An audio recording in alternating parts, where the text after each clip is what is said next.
Okay, namaste to all of you and I welcome you in the series of teaching aptitude. Teaching aptitude में जब हम देख रहे थे तो हमने इसको 3 सिरे में डिवाइड किया था, याद है? जब हमने टीचिंग एप्टीट्यूड स्टार्ट किया था हमने इसको 3 पार्ट में डिवाइड किया था। एक था आपका टीचिंग, दूसरा था आपका लर्निंग और तीसरा जो पार्ट जिसे आज हम कवर करके ख़त्म करने वाले हैं वो है आपका एवोल्यूशन। ठीक है, यानी मूल्यांकन को आज हम ख़त्म करने वाले हैं। लास्ट क्लास में हमने क्या देखा था, एवोल्यूशन क्या होता है और इसके अलग अलग टाइप्स क्या होते हैं, जिसमें हमने फॉर्मेटिव, समेटिव, डायग्नोस्टिक, प्लेसमेंट, ये क्या होते हैं, तमाम तरह के टाइप्स के बारे में हमने डिस्कशन किया था। आज का टॉपिक इस वजह से इम्पॉर्टेंट होने वाला है क्योंकि यहाँ पे क्वेश्चन ज़्यादा पुटअप होते हैं। ठीक है, तो इस वजह से आज के क्लास में हम हर वो चीज़ के बारे में डिस्कशन करेंगे जहाँ से क्वेश्चन ज़्यादा बनने की पॉसिबिलिटी होती है, चांसेस ज़्यादा होते हैं। So based upon this let's start this series. और यहाँ पे हम बात करने वाले हैं जितने भी मॉडर्न तरीके के टेस्ट होते हैं, कैसे आपकी एवोल्यूशन धीरे धीरे समय के साथ इवॉल्व हो रहे हैं, उनका विकास हो रहा है, उसके बारे में हम डिस्कशन करेंगे। कंप्यूटर के आने से कैसे अब मार्किंग जो है बहुत आसान हो गई है, उसके बारे में हम डिस्कशन करने वाले हैं। So let's begin this. जो सबसे पहला टर्म आता है वो है आपका क्या, एवोल्यूशन में हम क्या देख रहे हैं, विकास। ठीक है, और इसमें हम देखने वाले हैं क्या, इसमें हम देख रहे हैं कि कैसे समय के साथ एवोल्यूशन में भी क्या हो चुका है, एक क्रांति आ चुकी है। कैसे? With the rise of technology. Technology के आने से अब ये क्रांति बढ़ गई है। ठीक है, और इसमें हम स्टार्ट करने वाले हैं 2 तरह के टेस्ट के, और वो जो टेस्ट है वो है नॉर्म रेफरेंस टेस्ट और क्राइटेरिया रेफरेंस टेस्ट। ठीक है, और फिर उसके बाद हम अलग तरीके के डिफरेंट टेस्ट के बारे में बात करेंगे, जैसे CCE क्या होता है, चॉइस बेस्ड क्रेडिट सिस्टम क्या होता है, ये सारी टेस्ट के बारे में हम आज डिस्कशन करने वाले हैं। बहुत ही स्मॉल कॉन्सेप्ट्स हैं, बट इससे जो है ना क्वेश्चन आपसे ज़्यादा पूछे जाते हैं। So let's begin. ठीक है, स्टार्ट करते हैं। पहला जो वर्ड है, पहला वर्ड हमें समझना जरूरी है कि हम बात करते हैं क्राइटेरिया रेफरेंस टेस्ट। CRT का मतलब होता है क्राइटेरिया। ठीक है, क्राइटेरिया यानी कि एक क्राइटेरिया रेफरेंस टेस्ट और दूसरा है आपका नॉर्म्स रेफरेंस टेस्ट। ठीक है, नॉर्म रेफरेंस टेस्ट यानी कि यहाँ पे क्या की जाती है, आपकी नॉर्म्स के आधार पे आपकी क्या की जाती है, मार्किंग की जाती है। ठीक है, तो जब हम क्राइटेरिया रेफरेंस टेस्ट की बात करते हैं, एक पर्टिकुलर क्राइटेरिया, यहाँ पे आप थोड़ा सा चेंज कर लेना। ठीक है, यहाँ पे क्राइटेरिया का मतलब होता है मानदंड। ठीक है, एक पर्टिकुलर मानदंड, एक क्राइटेरिया को सेट कर दिया जाता है, और नॉर्म्स का मतलब होता है आपकी सामान्य। ठीक है, आपके सामान्य आधार पे आपको क्या की जाती है, एक नॉर्म्स के आधार पे आपको क्या की जाती है, परीक्षण की जाती है और उस पर आपकी मार्किंग देखी जाती है।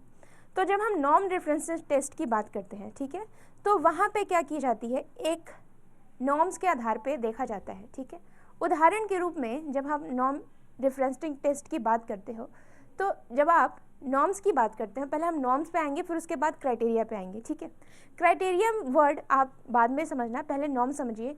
नॉर्म्स में क्या किया जाता है, आपकी जो मार्किंग होती है वो दूसरों से कंपेयर की जाती है। ठीक है, यहाँ पे आपकी मार्किंग दूसरों से कंपेयर की जाती है। ठीक है, यानी कि रिलेटिव मार्किंग होती है।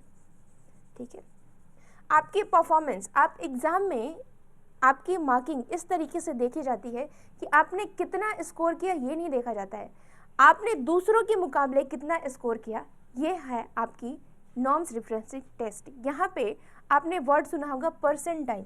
परसेंटाइल वही होता है कि आपने जो एग्ज़ाम दिया उसमें कितने बच्चे अपीयर्ड हैं, नंबर ऑफ स्टूडेंट अपीयर, ठीक है, इन एग्ज़ाम, प्लस आपका क्या किया जाता है, उसमें आपका देखा जाता है कि आपने कितना जो है ना मार्क आपका आया और आपका कितना रैंक आया, और उसके आधार पे क्या की जाती है, आपकी परसेंटाइल की जाती है, देखी जाती है।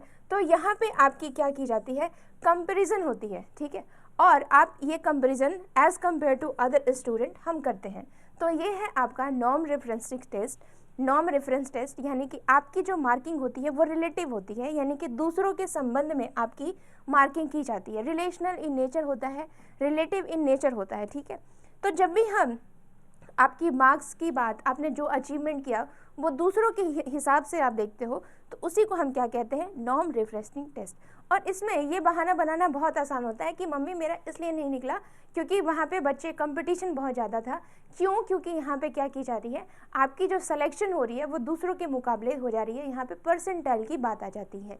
सो दैट्स वाई यहाँ पे हम नॉर्म रिफरेंसिंग टेस्ट की बात करते हैं। अब जो दूसरा टेस्ट है वो है आपकी क्राइटेरिया। यहाँ पे आपकी एक क्राइटेरिया सेट कर दी जाती है। फॉर एग्जाम्पल आपने ये वर्ड सुना होगा परसेंटाइल, ठीक है, सॉरी परसेंटाइल नहीं, परसेंटाइल आपका नॉर्म्स में आएगा। यहाँ पे आ जाती है आपकी एक कट ऑफ, मेरिट लिस्ट, ठीक है। तो ये क्या हो जाती है, एक क्राइटेरिया है, और जब आप उस क्राइटेरिया को मीट कर जाते हो, क्रॉस कर जाते हो, तब आप किस में आ जाते हो, उस क्राइटेरिया के अबव आ जाते हो, और फिर आपकी उसमें काउंटिंग होती है। तो जब हम क्राइटेरिया रेफरेंस टेस्ट की बात करते हैं तो यहाँ पे आप जो है ना, आपकी परफॉर्मेंस, ठीक है, आपकी जो रिजल्ट है वो सिर्फ आपके जो मार्क्स हैं, जो आपने परफॉर्म किया उसी के आधार पे, जो आपने क्राइटेरिया सेट किया गया है उसी के आधार पे देखी जाती है। यहाँ पे आपका दूसरे से कोई लेना देना नहीं है, ठीक है। तो यहाँ पे रिजल्ट दूसरों से कंपेयर नहीं की जाती है, या तो रिजल्ट आपकी परसेंटेज में दी जाती है या फिर एब्सोल्यूट नंबर में दी जाती है। तो यहाँ पे आपकी प्रोफिशिएंसी चेक की जाती है कि आपकी स्पेसिफिक स्किल्स, स्पेसिफिक क्राइटेरिया में आपकी कितनी पारंगत है, और यहाँ पे आपकी merit list, cut off list निकाली जाती है, और उसके आधार पे आप क्या आ जाते हो, उस चीज़ को, उस एग्ज़ाम को आप क्रॉस कर लेते हो। So this is all about norm referencing test और क्राइटेरिया रेफरेंसिंग टेस्ट। एक बार थोड़ा सा हम इसको समराइज करके देखते हैं, ठीक है। देखिए, जब हम नॉर्म रेफरेंसिंग टेस्ट की बात करते हैं तो ये कैसा होता है, रिलेटिव इन नेचर होता है, यानी कि हम क्या करते हैं, तुलना करते हैं, संबंध परक होता है, रिलेटिव इन नेचर होता है। इसमें आप किसको देखते हो, परसेंटाइल, परसेंटाइल की बात की जाती है, ठीक है, परसेंटाइल की बात की जाती है। और यहाँ पे एनटीए की मार्किंग आप समझ सकते हो, यही क्या होती है, नॉर्म रेफरेंसिंग टेस्टिंग होती है, यानी कि आपकी जो मार्क्स होती है वो कंपेयर की जाती है, आपकी जो परफॉर्मेंस होती है वो दूसरों से कंपेयर की जाती है, ठीक है, उसी को कहते हैं नॉर्म्स रेफरेंसिंग टेस्ट। दूसरा है क्राइटेरिया रेफरेंस टेस्ट, यानी कि यहाँ पे एक क्राइटेरिया के आधार पे क्या किया जाता है, आपकी नॉलेज, आपकी स्किल को चेक कर दिया जाता है। और ये क्राइटेरिया कुछ और नहीं होता है, बल्कि ये क्या होता है, cut off list, merit list, ठीक है, मेरिट लिस्ट, यही सब चीज़ें क्या होती है, यही सब क्राइटेरिया रेफरेंस टेस्ट होता है। और यहाँ पे देखिए आपकी वैल्यू कुछ इस तरह से, जब आप नेट का एग्ज़ाम देखोगे, नेट का रिजल्ट आता है तो ऐसे आता है ना, 99.99999 ऐसे करके आता है, ठीक है, इस तरीके से आपकी क्या होती है, रिजल्ट आती है। बट यहाँ पे कैसे आता है, मेरा 70% आया, मेरा 72% आया, तो ये एक एब्सोल्यूट नंबर है। और यहाँ पे क्या किया जा रहा है, ये जो नंबर है it can be represented in this way, ठीक है। तो ये एब्सोल्यूट नंबर होता है, परसेंटेज के फॉर्म में, इसके फॉर्म में आपको क्या किया जाता है, रिप्रेजेंट किया जाता है, एक एब्सोल्यूट नंबर के फॉर्म में रिप्रेजेंट किया जाता है। और यहाँ पे आपकी स्किल चेक की जाती है, दूसरों से इसका कोई लेना देना नहीं है, ठीक है। तो ये है आपका नॉर्म्स रेफरेंसिंग टेस्ट और क्राइटेरिया रेफरेंसिंग टेस्ट, ठीक है। अब हम थोड़ा सा क्या करते हैं, थोड़ा सा और टाइप्स ऑफ एग्जामिनेशन के बारे में बात करते हैं कि इवोल्यूशन कैसे कैसे समय के साथ तब्दील हुआ। और उसमें हम बात करेंगे ये वर्ड, अचीवमेंट टेस्ट कर रहे हैं, एप्टीट्यूड टेस्ट कर रहे हैं, प्रोफिशिएंसी टेस्ट क्या होते हैं, ये वर्ड भी समझिए, क्योंकि ये वर्ड भी आपको जनरली एग्जाम में पूछ दिए जाते हैं, तो इनके बारे में भी आपको थोड़ी बहुत आइडिया होनी चाहिए। जब हम अचीवमेंट टेस्ट की बात करते हैं, यानी कि उपलब्धि, आपकी उपलब्धि देखी जाती है, तो यहाँ पे आपसे ये देखा जाता है कि आपने जो गोल लेके चला था, ठीक है, आपने मान लीजिए कि कोई चीज़ आपने स्किल सीखने की कोशिश की थी या फिर कोई लैंग्वेज सीखने की कोर्स की थी, तो उसमें आपने कितना अपने गोल को अचीव कर पाए हो, उसके बारे में जब हम टेस्ट करते हैं उसी को हम क्या कहते हैं, अचीवमेंट टेस्ट। तो जब भी आप कोई लक्ष्य लेकर चलते हो और उस लक्ष्य को पूरा करने के लिए, ठीक है, उस लक्ष्य को अभी आप कितना पूरा कर पाए हो, उसको हम क्या कहते हैं, अचीवमेंट टेस्ट कहते हैं। दूसरा जो टाइप्स है वो है आपकी एप्टीट्यूड टेस्ट, यानी कि आपकी योग्यता से रिलेटेड, ठीक है, आप किसी सब्जेक्ट को लेकर के आपकी पोटेंशियल कितनी है, आप उसमें कितना योग्य है, उसके बारे में हम बात करते हैं। ये है आपकी पोटेंशियल टेस्ट, यानी कि आप उस सब्जेक्ट में कितना जो है ना, आपने अपनी योग्यता को मेंटेन किया है, ठीक है, किसी कार्य को संभावित क्षेत्र में आप जो है ना, आपने कितनी उसमें योग्यता अर्जित की है, आपकी पोटेंशियल कितनी इंक्रीज हुई है। फॉर एग्जाम्पल हम बात करते हैं टीचिंग एप्टीट्यूड, ठीक है, टीचिंग एप्टीट्यूड, आपकी टीचिंग को लेकर के आपके कॉन्सेप्ट्स कितनी बनी है, ठीक है, तो इसी को कहते हैं एप्टीट्यूड टेस्ट, ठीक है, यानी कि आप उसके लिए एबल हो कि नहीं, क्या आपके अंदर, क्या आपने सिर्फ क्वेश्चन आंसर किया है कि आपके अंदर एक टीचर के गुण भी आ रहे हैं। तो ये सारी चीज़ें हम किस में मेजर करते हैं, एप्टीट्यूड टेस्ट में मेजर करते हैं।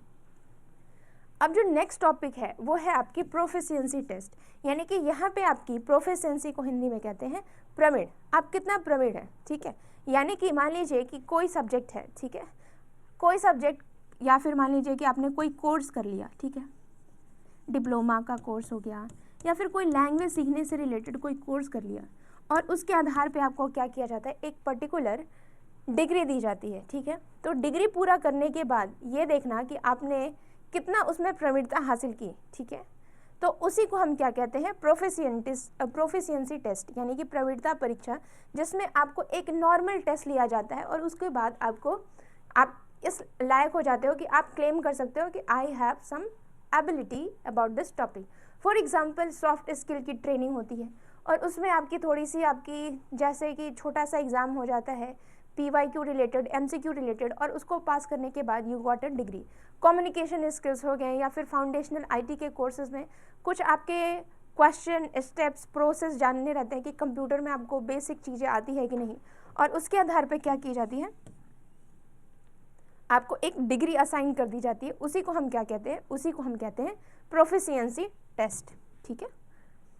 तो ये है आपका दूसरा अलग टाइप्स ऑफ एग्जामिनेशन, जो कि जनरली आपको इसके बारे में थोड़ी बहुत आइडिया होना चाहिए कि अचीवमेंट टेस्ट क्या होता है, एप्टीट्यूड टेस्ट क्या होता है, प्रोफिशिएंसी टेस्ट क्या होता है। So let's have a look, ठीक है। एवोल्यूशन के अदर टाइप्स वो है आपका अचीवमेंट टेस्ट। अचीवमेंट टेस्ट, इसमें हम क्या देखते हैं, इसमें हम ये देखते हैं कि जो गोल हमने लिया है उसमें हम किस लेवल पे पहुँचे हैं, क्या हम अभी भी ऊपर हैं या फिर डाउन है, उसको हम क्या कहते हैं, अचीवमेंट टेस्ट। दूसरा जो टाइप है वो क्या है आपकी, दूसरा टाइप है वो है आपकी प्रोफिशिएंसी टेस्ट, ठीक है। प्रोफिशिएंसी टेस्ट यानी कि आपको इसमें क्या किया जाता है, एक सिंपल एक एग्ज़ाम ली जाती है, यानी कि आपके जनरल एग्ज़ाम के आधार पे आपको क्या किया जाता है, एक डिग्री असाइन कर दी जाती है, और डिग्री के आधार पे आप क्या जानते हो कि I am now enough knowing this topic, ठीक है। और जो एक टेस्ट हमने देखा था वो क्या था, एप्टीट्यूड टेस्ट, ठीक है, एप्टीट्यूड टेस्ट। आपने वर्ड सुना होगा रिसर्च एप्टीट्यूड, टीचिंग एप्टीट्यूड। तो इसमें आपकी क्या देखी जाती है, आपकी जनरल एबिलिटी देखी जाती है कि क्या आपके अंदर एबिलिटी डेवलप्ड हुई कि नहीं, ठीक है। तो यहाँ पे आपकी एबिलिटी देखी जाती है।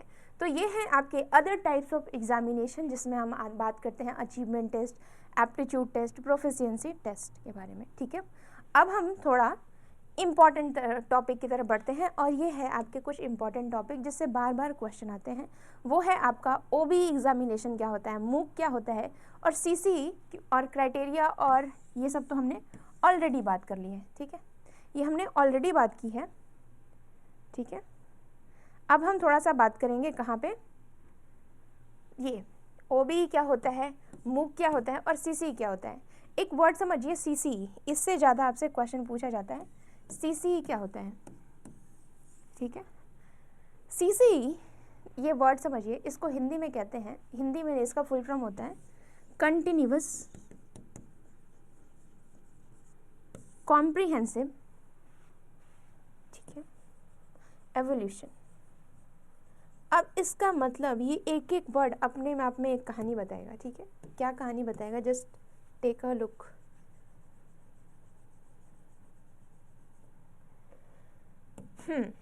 जब हम कंटिन्यूअस की बात करते हैं तो कंटिन्यूअस ये वर्ड, इसका मतलब पहले क्या होता था, एग्ज़ाम जो होता था, एग्ज़ाम आप देखते थे कि जनरली आपके ऐसे FA ऐसे हमने देखा था, समेटिव, फॉर्मेटिव, इस तरीके से एग्ज़ाम चलता है, ठीक है। यहाँ पे इसी को बात कर रहा है कि जनरली आपकी वीकली टेस्ट, ठीक है, आपकी फॉर्मेटिव टेस्ट, बीच बीच में आपको फीडबैक देना ताकि आपकी इम्प्रूवमेंट के चांसेस बढ़ जाए और बच्चे को एग्ज़ाम का जो फियर है वो धीरे धीरे कम हो जाए। तो यहाँ पे एग्ज़ाम को नॉर्मलाइज करने की कोशिश की जा रही है। एग्ज़ाम की जो फियर है उससे आपको धीरे धीरे आप उससे एक्वेंटेड हो जाओगे और आप में इम्प्रूवमेंट टाइम रहते ही किया जा सकता है। तो इसको हम कहते हैं कंटिन्यूअस, ठीक है, कंटिन्यूअस के फॉर्म में कंटिन्यूअस। अब ये जो वर्ड है कॉम्प्रिहेंसिव, कॉम्प्रिहेंसिव का मतलब समझिए कि पहले क्या होता था, पहले आपकी बुकिश नॉलेज की जानकारी दी जाती थी कि आपने इस टॉपिक के बारे में क्या समझा, ये आपकी बुकिश नॉलेज थी।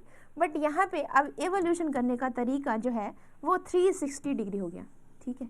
यानी कि अब ऐसा नहीं है कि आप क्या करोगे, सिर्फ आपकी बुकिश नॉलेज बढ़िया है, जो बच्चा रट्टा मारने में तेज़ था सिर्फ वही क्लास में वही एक अच्छा स्टूडेंट है, ऐसा नहीं है। यहाँ पे आपकी ओवरऑल एक्टिविटी, ओवरऑल जो आपकी एक्टिवनेस है वो देखी जाती है। कुछ बच्चे मान लीजिए कि स्टडी में बढ़िया हैं, कुछ बच्चे मान लीजिए गेम में अच्छे हैं, कुछ बच्चों की स्पीकिंग पावर बहुत बढ़िया है तो वो स्पीच देने में बढ़िया है, कुछ बच्चे क्या करते हैं, कुछ बच्चों की म्यूज़िक बढ़िया है, कुछ बच्चों की स्किल्स ड्राइंग से रिलेटेड, ये सारी चीज़ें बहुत अच्छी है। तो जब हम सीसी की बात करते हैं तो इट्स अ कॉम्प्रिहेंसिव, आपकी जो है ना समग्र जांच की जाती है, जितने भी कौशल हैं एक बच्चे के अंदर उसकी समग्र अंडरस्टैंडिंग, उसकी यहाँ पे एवोल्यूशन होती है। तो इसी वजह से जब हम सीसी की बात करते हैं तो एग्ज़ाम आया था लास्ट टाइम कि which of the following is the best method of evolution. Best method of evolution को सीसी माना इसलिए गया है क्योंकि यहाँ पे आपकी कंटिन्यूअस, ठीक है, कंटिन्यूअस एवोल्यूशन की जाती है। और यहाँ पे आप देखोगे कि ग्रेडिंग सिस्टम पे जोर दिया गया है, ठीक है। तो यहाँ पे इसी वजह से इसको क्या किया गया, आपके जो मेजर, आपके जो स्किल्स का दायरा है वो कोई एक स्किल्स नहीं है कि आपको, अगर मान लीजिए कि आप एक बुक को रट नहीं पा रहे हो, इट डजेंट मीन कि आप जो है ना पढ़ने में तेज़ नहीं हो। अब क्या किया गया है, जो दायरा है लर्निंग का उसको क्या कर दिया गया है, कॉम्प्रिहेंसिव कर दिया गया है, यानी कि उसका विस्तार कर दिया गया, उसी को हम क्या कहते हैं, कॉम्प्रिहेंसिव। और एवोल्यूशन के बारे में तो मैंने बताया ही, एवोल्यूशन क्या होता है, एवोल्यूशन क्या किया जाता है, आपकी समग्र और ढेर सारी आपकी एक वृहद टर्म्स में हम एवोल्यूशन की बात करते हैं। तो सीसी यही है, ठीक है। अब थोड़ा सा हम कॉन्सेप्ट्स पे आते हैं। ये है आपका सीसी, इसमें हम बात करते हैं कंटिन्यूअस एंड कॉम्प्रिहेंसिव एवोल्यूशन की। ये जो मेथड है, ये जो एग्जामिनेशन एवोल्यूशन का मेथड है, ये आया आपके राइट ऑफ एजुकेशन एक्ट 2009 के थ्रू, ठीक है। और यहाँ पे क्या की जाती है, आपकी हर 360 डिग्री आपकी क्या की जाती है, एवोल्यूशन और मार्किंग की जाती है। तो यहाँ पे बच्चे की ग्रोथ के चांसेस बढ़ जाते हैं, ठीक है। तो ये है आपका सीसी। अच्छा, एक चीज़ और, वो है आपका मूक। मूक क्या होता है, मैंने आपको बताया था, मूक की जब हम बात करते हैं तो वहाँ पे आपको 4 क्वाड्रेंट देखने को मिलती है। एक तो आपका पीडीएफ होता है, एक आपका ई कंटेंट होता है, और क्या होता है, और आप देखोगे कि जनरली यहाँ पे क्या होती है, डिस्कशन के फॉरम में आप डिस्कशन पूछ सकते हो, और फिर आप क्या कर सकते हो, आप डाउट्स, ठीक है, आप डाउट्स पूछ सकते हो। तो यहाँ पे आपकी डिस्कशन, डाउट्स, ठीक है, सारी चीज़ें यहाँ पे इन्वॉल्व रहती हैं। तो यहाँ पे 4 क्वाड्रेंट को देखा जाता है। ई ट्यूटोरियल के फॉर्म में कंटेंट आपको वहाँ पे अवेलेबल रहती है, वीडियो वहाँ पे अवेलेबल रहता है। तो इस वजह से ये क्या होती है, इट्स अ गुड थिंग, क्योंकि यहाँ पे आपको बाकायदा आप एग्ज़ाम देते हो और उसके आधार पे आपको क्या मिलता है, एक डिग्री मिलता है। तो इसी वजह से इसको क्या किया जाता है, it's a best method of evolution. क्योंकि अगर मान लीजिए कि जो बच्चे किसी स्कूल में जाने के लिए पैसे नहीं रखते हैं, वो घर बैठे आप क्या कर सकते हैं, now they can avail the opportunity to just appearing the exam and have a degree, ठीक है। तो यहाँ पे हम मूक की बात करते हैं, यहाँ पे 4 क्वाड्रेंट्स अवेलेबल रहते हैं और इसका हम यूज़ करते हैं। दूसरा जो एक और इम्पॉर्टेंट चीज़ है वो है आपकी ओबीई, ठीक है। यहाँ पे क्या की जाती है, ओबीई यानी आउटकम बेस्ड एजुकेशन, आपके आउटकम पे ज़्यादा फोकस किया जाता है। और यहाँ पे जनरली ओबीई का कुछ लोग कहते हैं ओपन बुक एग्जामिनेशन, वो कोरोना के टाइम पे फेमस था, बट हम ओबीई की बात कर रहे हैं। तो यहाँ पे लर्निंग पे, आउटकम पे ज़्यादा जोर दिया जाता है, ठीक है। यानी कि आपको एग्ज़ाम निकालना है, आपकी आउटकम पे, आपकी परफॉर्मेंस अच्छी हो, उस पर ज़्यादा जोर दिया जाता है। और इससे रिलेटेड क्वेश्चन बार बार पूछे जाते हैं कि ओबीई क्या होता है, वहाँ पे आपकी आउटकम बेस्ड एजुकेशन की जाती है, आपकी जो रिज़ल्ट होती है उस पर आपकी ज़्यादा फोकस होती है, उसी को हम क्या कहते हैं, ओबीई कहते हैं। अब देखिए थोड़ा सा हम इसको पूरा कर लें, ठीक है, इसको हम पूरा कर लेते हैं। पहला हमने क्या देखा, CC, it's a best method. क्यों, ये सब मैंने हमें बताया, क्योंकि यहाँ पे क्या होता है, कंटिन्यूअस होता है, कॉम्प्रिहेंसिव होता है, हर क्षेत्र में होता है, ठीक है। ये नहीं कि मान लीजिए कि कोई बच्चा पढ़ने में तेज है बस उसी की मार्किंग होती है। आप अच्छा लिख सकते हो या फिर मान लीजिए कि आप अच्छा बोल भी सकते हो, तो यहाँ पे कंटिन्यूअस कॉम्प्रिहेंसिव इवोल्यूशन होती है। यहाँ पे आपकी ग्रेडिंग सिस्टम देखी जाती है, ग्रेडिंग सिस्टम दी जाती है। और ऑफकोर्स टेस्ट क्या होता है, कंटिन्यूअस होता है, तो फियर ऑफ एग्जामिनेशन भी क्या हो जाती है, ख़त्म हो जाती है। ठीक है। कब लॉन्च हुआ, मिनिस्ट्री ऑफ एजुकेशन के through, sorry ministry of education नहीं, 2009 में आपको देखने को मिला ये सिस्टम इंट्रोड्यूस किया गया, ताकि बच्चों के अंदर जो एग्ज़ाम का फियर है उसको क्या किया जाए, रिड्यूस किया जाए, मिनिमाइज़ किया जाए। उसी के तरह फिर हमने देखा मूक क्या होता है। मूक में हमने देखा 4 क्वाड्रेंट्स, और वो 4 क्वाड्रेंट्स कौन कौन से थे। 4 क्वाड्रेंट्स में हमने देखा ई ट्यूटोरियल, ठीक है, ई कंटेंट, क्विजेज, डिस्कशन फोरम। ठीक है, आप डिस्कशन फोरम कर सकते हो, और बाकायदा आप क्या कर सकते हो, यहाँ पे आप अपनी क्वेरीज इन सबको आप रख सकते हो। तो ये आ गया आपका क्या, मूक के फॉर्म में। अब देखिए एक चीज़ और हमने देखा था, वो था OBE। OBE किस पे आधारित होता है, आउटकम पे। आउटकम पे ये केंद्र मान करके चलता है, तो आउटकम अच्छा होना चाहिए बच्चों की। ठीक है, तो ये है आपकी OBE। अब देखिए, अब जो एक इम्पॉर्टेंट चीज़ है आपको समझना है, वो है आपकी क्या, आई थिंक सारा हो गया ना। OBE, मूक, CC, क्राइटेरिया और नॉर्म डिफरेंस से तो हमने ऑलरेडी बात कर लिया था। ठीक है, एक चीज़, ठीक है, ठीक है, चलिए अब हम बात करते हैं जो सबसे इम्पॉर्टेंट है, वो है आपका चॉइस बेस्ड क्रेडिट सिस्टम।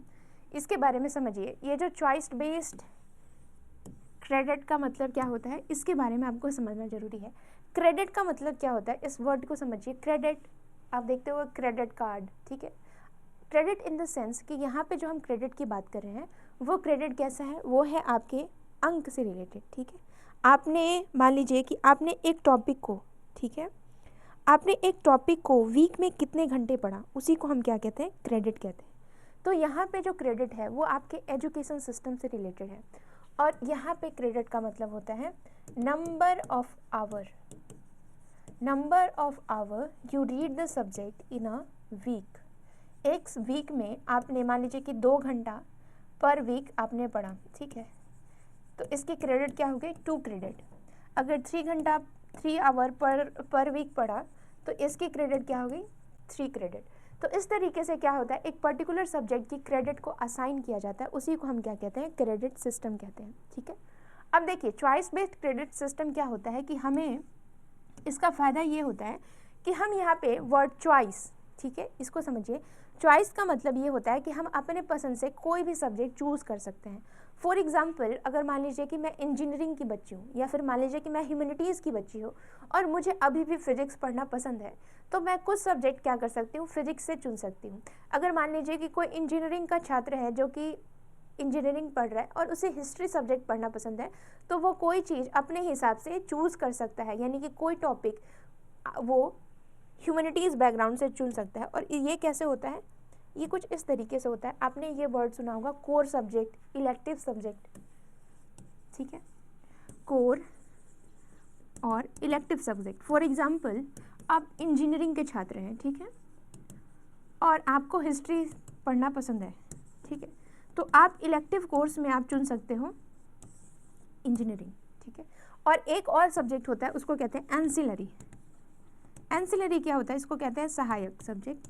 अगर मान लीजिए कि आप कुछ करना चाहते हो और इसके थ्रू जो है ना आप इसकी मदद करते हैं। फॉर एग्जांपल, उदाहरण के रूप में मैं हूँ और मुझे अपना फ्यूचर बनाना है। फॉर एग्जांपल, मुझे पता है कि ग्रेजुएशन में मुझे कोई ऐसा सब्जेक्ट पढ़ना है। फॉर एग्जांपल, मुझे म्यूज़िक पढ़ना है, ठीक है, म्यूज़िक पे रिसर्च करना है। मैंने सोच लिया है कि मुझे PhD या फिर मैं आगे जा कर के म्यूज़िक में अपना करियर बनाना चाहती हूँ।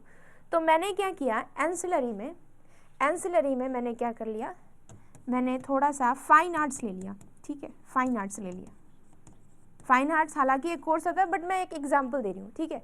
दूसरा एग्जांपल अगर मैं दूंगी तो कुछ इस तरीके से, मान लीजिए कि मैंने क्या पढ़ा, मैंने पॉलिटिकल साइंस पढ़ा, ठीक है, पॉलिटिकल साइंस मेरा कोर सब्जेक्ट है, ठीक है, और ठीक है। और मैंने एंसिलरी में हिस्ट्री ले लिया क्योंकि बिना हिस्ट्री को समझे पॉलिटिकल साइंस पढ़ना थोड़ा मुश्किल हो जाती है। तो ये क्या एंसिलरी क्या कर रहा है, मदद कर रही है मुझे पॉलिटिकल साइंस समझने में। ठीक है, तो कोर सब्जेक्ट के अलावा जो कोई आप सब्जेक्ट लेते हो उसको कहते हैं एंसिलरी, और ये क्या करती है, आपको कोर सब्जेक्ट को सपोर्ट करती है ताकि आप उसकी पूरी होलिस्टिक अंडरस्टैंडिंग आप समझ सको। अब देखिए इलेक्टिव कोर्स क्या होती है। इलेक्टिव कोर्स जनरली हम बात करते हैं, आप इंटरडिसिप्लिनरी इन नेचर होती है। यहाँ पे चॉइस का मतलब ही क्या होता है, चॉइस का मतलब कि आपकी चॉइस होती है। आप कोर सब्जेक्ट जो कि आपकी कंपलसरी रहती है आप उसको चूज कर सकते हो। इलेक्टिव सब्जेक्ट यानी कि आप सपोर्टिव सब्जेक्ट चूज कर सकते हो, ठीक है, जो कि कोर को समझने में मदद मिले। फॉर एग्जांपल मेरा पॉलिटिकल साइंस है, मैं उसके साथ साथ क्या ले रही हूँ, मैं उसके साथ ज्योग्राफी ले रही हूँ, सोशलॉजी ले रही हूँ, या फिर मान लीजिए मैं साइकोलॉजी ले रही हूँ। तो ये सब चीज़ें क्या करेंगी, मदद करेंगी। और फिर उसके बाद मेजर और माइनर सब्जेक्ट, इसी को कहते हैं मेजर सब्जेक्ट जो आपका ऑनर सब्जेक्ट है, और माइनर सब्जेक्ट जो आपको साइड में इलेक्टिव कोर्सेज मिल रही है वो। ठीक है, तो यहाँ पे उसके आधार पे इसको क्या किया जाता है, ग्रेड किया जाता है। ठीक है, कि आपके कोर में कितने सब्जेक्ट आए, आपके इलेक्टिव में कितने कोर्स आए। तो यहाँ पे आप क्या देख रहे हो, यहाँ पे एक स्टूडेंट की चॉइस है कि अब जो सब्जेक्ट पहले वो सिर्फ, मान लीजिए कि आप ग्रेजुएशन में जाते थे, ग्रेजुएशन में मान लीजिए कि आपकी इंजीनियरिंग है, तो आप इंजीनियरिंग में क्या पढ़ते थे, दिन भर साइंस पढ़ते थे। बट आप अभी क्या कर सकते हो, अपने चॉइस के अनुसार आप इलेक्टिव में या फिर आप एंसिलरी में कोई भी सब्जेक्ट चुन करके आप अपने इंटरेस्ट को कैरी ऑन कर सकते हो। ठीक है, तो इसी को कहते हैं चॉइस बेस्ड, मतलब कि आपकी रुचि पर आधारित है। दूसरा फायदा इसका ये है कि ये सब्जेक्ट क्या है, ये इंटरडिसिप्लिनरी इन नेचर है, यानी अंतर विषयी है। यानी कि मान लीजिए कि एक सब्जेक्ट आपने साइंस बैकग्राउंड से लिया, स्टेम ब्रांच से लिया, तो दूसरा सब्जेक्ट आप ह्यूमैनिटीज से ले सकते हो। ठीक है, तो यहाँ पे इसको हम क्या कहते हैं, ये इंटरडिसिप्लिनरी इन नेचर है। और इससे क्या हो सकता है, इससे ये होगा कि आपकी इंटरेस्ट उस टॉपिक में बढ़ेगी। ठीक है, और आप किसी सब्जेक्ट को वाइडली समझोगे, वृहद स्तर पर समझोगे, तो इंटरडिसिप्लिनरी इन नेचर है। जो दूसरा फ़ायदा इसका ये होता है कि यहाँ पे क्या होता है, यहाँ पे अगर मान लीजिए कि आप किसी सब्जेक्ट में फेल हो गए, या फिर मान लीजिए कि आपने एग्ज़ाम में आपकी बैक लग गई, ठीक है, तो आपको अब फिर से क्या करना है, आप पूरा एग्ज़ाम देना नहीं पड़ेगा। फॉर एग्ज़ाम्पल कि मान लीजिए कि आपका ग्रेजुएशन है, ग्रेजुएशन में मान लीजिए कि आपकी पॉलिटिकल साइंस या फिर हिस्ट्री हो गया, हिस्ट्री में आपकी बैक लग गई, या फिर मान लीजिए कि आपने स्टेम ब्रांच लिया, मैथमेटिक्स में आपकी बैक लग गई, तो उसके साथ साथ आपके बहुत सारे सब्जेक्ट होते हैं, तो फिर से आपको ग्रेजुएशन नहीं करना है। जिस सब्जेक्ट में बैक लगा है सिर्फ वही पेपर दे करके आप क्या कर सकते हो, आगे बढ़ोगे। इससे क्या होगा, आपका 1 साल बच जाएगा। तो यहाँ पे क्या करना रहता है कि अगर मान लीजिए कि इफ़ यू गेट बैक और इफ़ यू फेल्ड और इफ़ यू समहाउ आपने क्या किया, उस क्राइटेरिया को मीट नहीं किया, तो वहाँ यहाँ पे आपको चांस दिया जाता है कि आपको पूरा कोर्स फिर से रिपीट नहीं करना है। ठीक है, यहाँ पे क्या किया जाता है, आपको उस टॉपिक पे उस पर्टिकुलर पेपर में फिर से एग्ज़ाम दे करके फिर से आप क्या कर सकते हो, आगे प्रमोट कर दिए जाते हो। और यहाँ पे जब आप एक कोर्स को कंप्लीट करते हो तो उसकी जगह पे आपको क्या दी जाती है, क्रेडिट दी जाती है। क्रेडिट इन द सेंस कि आपको मान लीजिए कि आपने हिस्ट्री किया तो हिस्ट्री में आपको 3 क्रेडिट दी गई, तो 3 क्रेडिट आपके एकेडमिक डिसिप्लिन में ऐड हो गया कि मैं निष्ठा कुमारी, मुझे 3 क्रेडिट मिला, मैंने फिर दूसरा कोर्स किया तो मुझे दूसरे से 3 कोर्स मिला। तो इस तरह से मेरी क्रेडिट धीरे धीरे बढ़ती गई और मेरी 6 क्रेडिट, फिर 9 क्रेडिट, इस तरीके से मेरी जो बैंक है, मेरी जो एकेडमिक बैंक है उसमें क्रेडिट ऐड होते जाती है। ठीक है, अब देखिए ये क्रेडिट क्या होता है, ये ट्रांसफ़र होते रहता है। ठीक है, मान लीजिए कि फॉर एग्जांपल कि मैंने पीएचडी की या फिर मैंने कोई भी कोर्स किया, अब किसी कारणवश मुझे कोर्स अपना छोड़ना पड़ा। फॉर एग्जांपल मेरे घर में कोई कंडीशन आ गया, मुझे बीच में ही पढ़ाई छोड़ के जानी पड़ी, या फिर मान लीजिए कि मैं जो हूँ ना, मैंने अपना कुछ कोर्स जो है ना जेएनयू से किया और कुछ कोर्स मैंने डीयू से किया, तो उस केस में क्या हो सकती है, मेरी जो क्रेडिट है, क्योंकि ये यूनिवर्सल आइडिया होता है, तो यहाँ पे क्रेडिट आप किसी भी यूनिवर्सिटी में जाएं, चाहे किसी भी यूनिवर्सिटी से आप कोर्स करें, क्रेडिट आपके एकेडमिक बैंक में ट्रांसफ़र कर दी जाती है। ठीक है, जस्ट लाइक यूपीआईडी, मतलब कि आपको कहीं से भी स्कैन करो पैसे आपके अकाउंट में आ जाएंगे। ठीक है, तो यही होता है कि आपकी एक यूपीआई आईडी होती है, उसी तरह से क्रेडिट भी क्या होता है, क्रेडिट आपका क्रेडिट होता है। आप किसी भी यूनिवर्सिटी से अगर आप बीच में भी छोड़ दिए, वो क्रेडिट आपका मेंटेन रहेगा। फिर से आपने कोर्स ज्वाइन किया तो अब फिर से आपको क्या करना पड़ेगा, मान लीजिए फॉर एग्जांपल आपकी पीएचडी 5 साल की है, आपने 2 साल का कोर्स किया और फिर कुछ परिस्थितियों की वजह से आपका 2 साल जो है ना आपको छोड़ना पड़ा, फिर उसके बाद यहाँ पे ये फैसिलिटी दी जाती है कि अब आप फिर से तीसरे साल से ज्वाइन कर सकते हो। अब फिर से आपको 2 साल जो है ना पुनः स्टार्ट नहीं करना पड़ेगा। क्यों? क्योंकि क्रेडिट आपका पहले ही स्टोर्ड है।